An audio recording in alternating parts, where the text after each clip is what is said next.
O norte do Chile abriga um dos lugares mais áridos do planeta, o deserto de Atacama. Em seu coração, a areia guarda algo mais antigo do que qualquer ruína registrada. No alto do Cerro Unita, uma colina isolada entre o vale de Tarapacá e o altiplano boliviano, repousa uma figura gigantesca gravada na terra. O gigante de Atacama, o maior geoglifo antropomórfico do mundo. São 119 metros de extensão, traçados com precisão milimétrica, sobre um solo onde nem o vento deixa marcas por muito tempo. A figura tem corpo humanoide e cabeça coroada por uma espécie de elmo solar. Arqueólogos acreditam que ela foi esculpida entre os séculos 8 e 11, talvez pela cultura Tiwanaku, como um marcador astronômico usado para prever as estações. Mas há algo na simetria e na posição que desafia explicações simples. Os registros mais antigos sobre o local remontam a 1913, quando o topógrafo suíço Alfred Gehling sobrevoou a região e descreveu o desenho como a sombra de um homem caído olhando o céu. Décadas depois, expedições chilenas identificaram centenas de outros geoglifos espalhados pelo deserto. Figuras geométricas, serpentes, lhamas e espirais. Mas o gigante permanecia único, isolado, distante de qualquer rota ancestral. Em 1978, durante um mapeamento aéreo, a Força Aérea do Chile notou que o terreno logo abaixo do geoglifo apresentava um tipo incomum de colapso. Uma depressão circular de 6 metros de diâmetro, coberta por cascalho endurecido. Era como se o chão tivesse desabado há muito tempo e depois sido coberto pela própria poeira. Anos se passaram sem interesse científico, até que, em 1996, um sismólogo da Universidade de Antofagasta, Héctor Mella, registrou uma sequência de microtremores na área. O padrão não correspondia a falhas geológicas, eram pulsações rítmicas, espaçadas de modo quase artificial. A equipe decidiu perfurar o ponto mais baixo da depressão e, a 2 metros de profundidade, atingiu um espaço oco. O som do impacto metálico do trado ressoou sob o solo, como se houvesse uma cavidade natural ou uma câmara. Em poucos dias, com o auxílio de arqueólogos locais, abriram uma passagem de acesso. O ar liberado era frio e seco, denso demais para um deserto conhecido pela ausência de umidade. O primeiro a descer relatou a sensação de ouvir o próprio coração reverberar na rocha. No interior, uma galeria descendente levava a uma sala circular, coberta por pictogramas semelhantes aos do geóglifo. Mas a surpresa maior estava no centro. 7 silhuetas humanas petrificadas, de pé, parcialmente fundidas à parede, com altura superior a 3 metros. Os rostos estavam voltados para cima, as bocas abertas como se inalassem o ar. Ao redor delas, inscrições em espiral marcavam o chão, idênticas às gravadas no tórax do gigante no topo da montanha. Mella registrou tudo em vídeo analógico e anotou: parecem moldes, não esqueletos, corpos liquefeitos e solidificados dentro da pedra. O governo local interrompeu a escavação em menos de uma semana, citando risco de colapso e instabilidade estrutural. As fitas desapareceram no depósito do Museu Regional de Iquique. Nenhum comunicado oficial foi feito. Apenas um registro administrativo. Zona de Proteção Arqueológica 12A. Acesso restrito. As notas de campo de Héctor Mella, preservadas por um assistente, só vieram à tona em 2004. Elas descreviam com precisão geológica o ambiente subterrâneo. Paredes compostas de arenito silicioso vitrificado, padrão de fusão térmica semelhante ao observado em depósitos de fulgurito. Formações criadas por descargas elétricas intensas.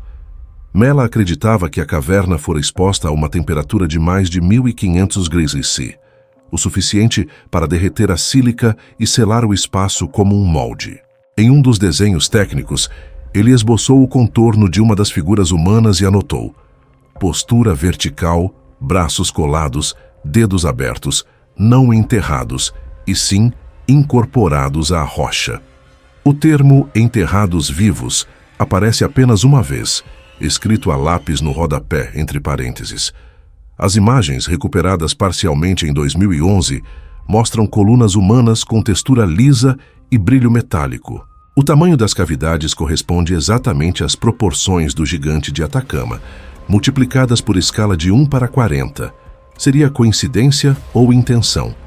Mela suspeitava de uma relação entre o geoglifo e o subterrâneo. A figura na montanha pode ser o marcador de algo abaixo dela, não o contrário. Ele registrou medições magnéticas que indicavam anomalias de ferro fundido sob a colina, mas seus relatórios foram arquivados sem revisão. 3 meses depois, ele desapareceu durante uma viagem a Calama. O veículo foi encontrado, mas sem pistas. Seu diário de campo, mantido pela esposa, encerra-se com uma frase: "Eles não mediam o tempo, eles o guardavam." Em 2012, uma equipe independente de arqueólogos e geofísicos reabriu discretamente a área. Usaram radar de penetração de solo e detectaram uma câmara a 25 metros de profundidade, exatamente sob a cabeça do geóglifo. As imagens de infravermelho mostravam pontos de calor residual. Algo emitia energia, mesmo após séculos. Um fragmento de rocha coletado na borda continha traços de carbono vitrificado, datado entre 900 e 1000 d.C., o mesmo período estimado para a construção do gigante. O padrão químico não correspondia à lava ou fogo natural. Era semelhante ao vitrificado de túneis antigos atingidos por relâmpagos. A hipótese mais cautelosa sugeria que os corpos teriam sido vítimas de uma descarga elétrica maciça, talvez um fenômeno atmosférico canalizado por minerais ferrosos, mas nenhuma explicação natural justificava a perfeição das formas, a simetria e o estado preservado. Entre os cientistas surgiu o termo sepultamento térmico. Entre os habitantes locais, o boato se espalhou. Os 7 eram os Filhos do Sol, sacerdotes que desafiaram o tempo e foram selados vivos para sustentar o equilíbrio do céu. Um pastor de Tarapacá afirmou ter ouvido sons de metal ecoando do chão durante as madrugadas quentes, como batidas de tambor sob a areia. Ninguém o levou a sério, mas ele mostrou às equipes uma pedra polida com o mesmo símbolo espiral duplicado. Era idêntico ao entalhe do peito do gigante. Nenhum arqueólogo conseguiu determinar a origem. Em 2015, documentos confidenciais do Serviço Nacional de Geologia e Mineração foram vazados. Entre eles, um relatório com o título Projeto UNITA 96, Registro Sísmico Não Catalogado.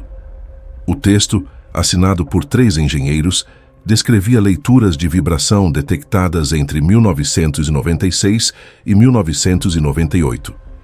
Pulsações magnéticas profundas, em sequência harmônica, com intervalo fixo de 11 minutos. O relatório recomendava isolar a área para evitar interferência eletromagnética em instalações de comunicação militar. Não havia menção a aspectos arqueológicos, porém, anexado ao final, um gráfico comparava as ondas captadas no Cerro Unita com frequências registradas em 1908 em Tunguska, na Sibéria, local da explosão atmosférica mais potente da história moderna. A semelhança das curvas gerou especulação entre cientistas independentes. Seria possível que uma descarga semelhante, concentrada no solo, tivesse vitrificado corpos humanos inteiros. O geólogo argentino Jorge Ibarra argumentou que sim, mas apenas se as vítimas estivessem em posição vertical, dentro de uma caverna com alto teor de sílica e minerais condutores. O resultado seria a fusão instantânea das camadas superficiais e a mineralização imediata dos tecidos, escreveu em 2017. Essa descrição coincidia palavra por palavra com os relatórios de Mela, desaparecido 20 anos antes. No mesmo ano, imagens de satélite da NASA mostraram uma leve variação térmica na área, sugerindo uma fonte de calor residual sob o gigante de Atacama. O governo chileno declarou que se tratava de reflexo solar concentrado. Ainda assim, pesquisadores amadores continuaram a explorar a região.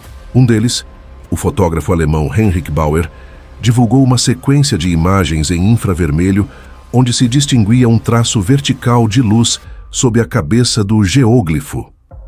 Bauer morreu meses depois em um acidente na estrada pan-americana. Seu material foi apreendido pela polícia e nunca devolvido à família. Hoje, apenas fragmentos dos arquivos sobrevivem.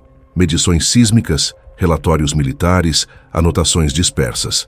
Todos convergem para um ponto: a existência de um espaço subterrâneo diretamente alinhado com o gigante.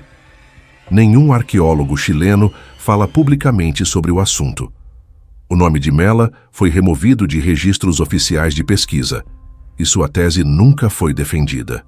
Mas moradores de Huara, vilarejo mais próximo, contam que durante tempestades elétricas, o geóglifo brilha por dentro, como se linhas incandescentes percorressem suas bordas.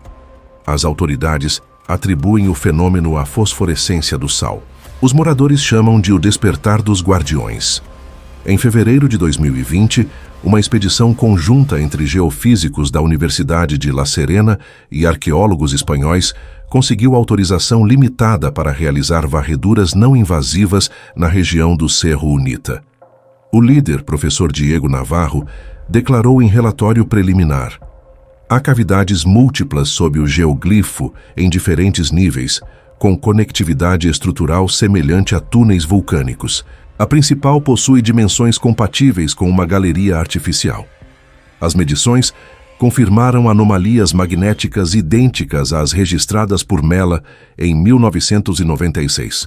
Dentro das varreduras, padrões de forma humana puderam ser distinguidos, mas os dados foram classificados pelo Ministério da Cultura como artefatos de interpretação. O relatório nunca foi publicado integralmente.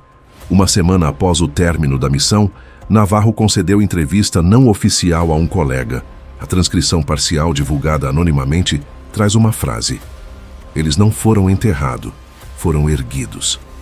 O áudio original mostra o som de vento e, ao fundo, algo que parece um toque metálico. 3 meses depois, o professor sofreu um colapso cardíaco em casa. O governo chileno encerrou qualquer estudo adicional na área, alegando preservação do patrimônio cultural.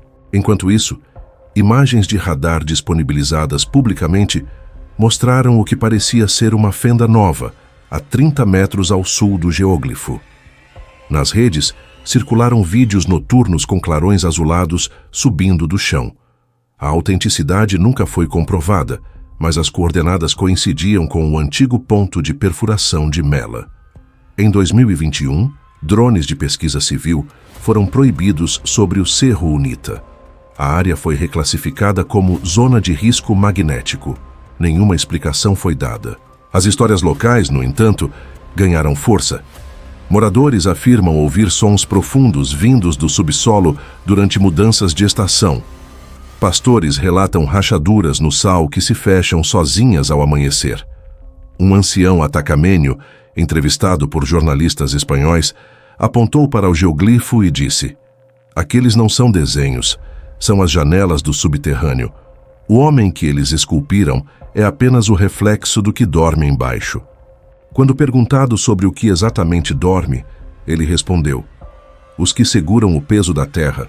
Se acordarem, o deserto deixará de ser chão. Hoje, o gigante de Atacama continua visível a quilômetros de distância, um traço humano em meio ao silêncio mineral. Nenhuma instituição científica reconhece a existência das câmaras subterrâneas, embora documentos internos confirmem a presença de anomalias magnéticas. O local segue interditado. Sob a superfície, sensores ainda captam pulsos regulares de baixa frequência, sempre nos solstícios e equinócios, os mesmos períodos em que o geoglifo alinha sua sombra com o nascer do sol. Coincidência ou design, o padrão se repete há décadas. Em 2022, uma equipe de satélite da ESA registrou um aumento inesperado de temperatura na região durante a madrugada. O relatório classificou o evento como anomalia térmica localizada. Nenhum fogo, nenhum movimento visível. Apenas calor emergindo do deserto. Para os cientistas, um fenômeno geotérmico isolado. Para quem vive ali, o sinal de que as pedras estão voltando a respirar. O gigante permanece imóvel, mas sua presença parece medir o tempo de outra forma. Não pelos dias que passam, mas pelos séculos que ele observa. Suas linhas foram traçadas para resistir ao vento, mas talvez também para lembrar. Se as lendas indígenas estão corretas, Os 7 corpos debaixo dele não são mortos, mas guardiões selados por uma energia que nenhum homem moderno compreenderia. O deserto, afinal, é um arquivo vivo, enterra o que quer proteger e revela apenas o que julga suportável. As pessoas continuam indo até o Cerro Unita, fotografando o gigante, sorrindo sob o sol impiedoso. Poucos percebem que sob os pés repousa algo que pulsa, ainda quente, sob camadas de sílica e silêncio. Nos relatórios esquecidos, há uma frase que encerra a história. O tempo aqui não corre, ele é contido. E se há um lugar onde gigantes foram enterrados vivos, é neste deserto que nunca morre.